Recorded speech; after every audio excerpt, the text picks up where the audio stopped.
യേശു കർത്താവ് ഇങ്ങനെ പറഞ്ഞു, അധ്വാനിക്കുന്നതിന് ഭാരം ചുമക്കുന്നവരുടെ എൻ്റെ അടുക്കിലേക്ക് വരും, ഞാൻ നിങ്ങളെ ആശ്വസിപ്പിക്കാം.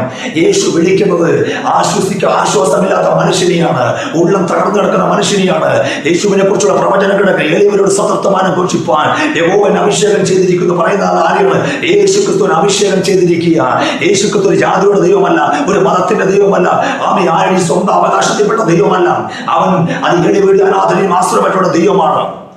അവൻ സർവ്വജനത്തെ രക്ഷിപ്പാൻ ഇരിക്കുകൊണ്ട് അവൻ യേശു എന്ന് പേർ വിളിക്കണമെന്ന് പറഞ്ഞു. ആ യേശു ക്രിസ്തു ഭൂമിയിൽ വന്നിട്ട് പറയുകയാണ്, അധ്വാനിക്കുന്നതിന് ഭാരം ചുമക്കുള്ളവര് എൻ്റെ അടുക്കലേക്ക് വരും, ഞാൻ നിങ്ങളെ ആശ്വസിപ്പിക്കാം.